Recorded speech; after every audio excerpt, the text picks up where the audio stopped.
Няма. Но не ме чувате. Не пожелавам някой да преживя това, което преживяха нашите хора. Това не е диалог.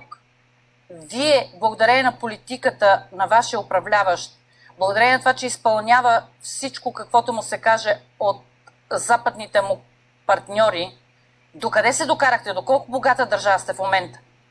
Кой ви изкупи земите много там? Много повече да си позволим, отколкото вие, ако вече с това ще се почнем да смеем. Но въпросът е сега не е в това. Вие се свършите аргументите, че народа ви загина заради политиката, която води вашият президент. Кажете, обяснете ми, каква още вие ще намерите причина, защото всичко това, което вие приводите като аргумент, не е аргумент. Аз искам да ви попитам, защо не излязахте да вие като украински граждани, защо не поискахте мир?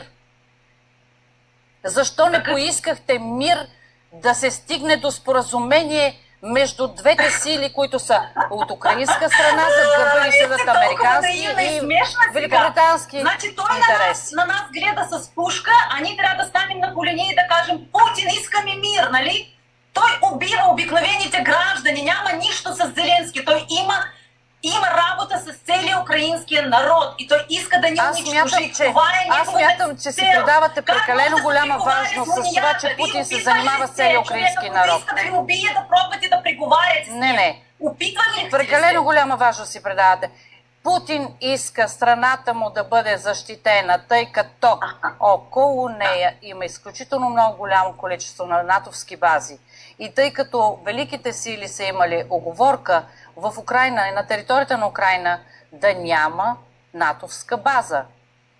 Самата инициатива да иска... право има чужда държава да диктува на другата държава какви съюзи тя трябва да влява, с кого да приятелства и с кого да не приятелства. Това първото. Второто, точно да бяхме ние отишли в НАТО, тази война не щеше по-рано. Тази война не щеше да се случи. Също така, както България влезе в НАТО, вие така и иначе получите цялата подкрепя на НАТО. В момента... Обаче вие ще да бъдете първи. България ще да бъде една от първите да ни беше в НАТО. В момента Русия воюва с НАТО, ако не го забелязвате. Обаче не успяхме. Имаше различни пети колони в нашите партии, политическия живот, такива както наративи казваха, както вие сега, и съответно спираха нашето влизане от НАТО. За тази грешка ние сега носим отговорност, че ние не влязахме в НАТО, още преди, много преди години. И може би, действително, тази война не щеше да има, защото Путин никога не напада голями държави. Гледайте, не напада Америка, не напада Китай. Ама вие не виждате, в момента вас ви... Офиса на НАТО. Защо вижте, госпожо, в момента вас ви въоръжава Америка. Въоръжава ви Европа.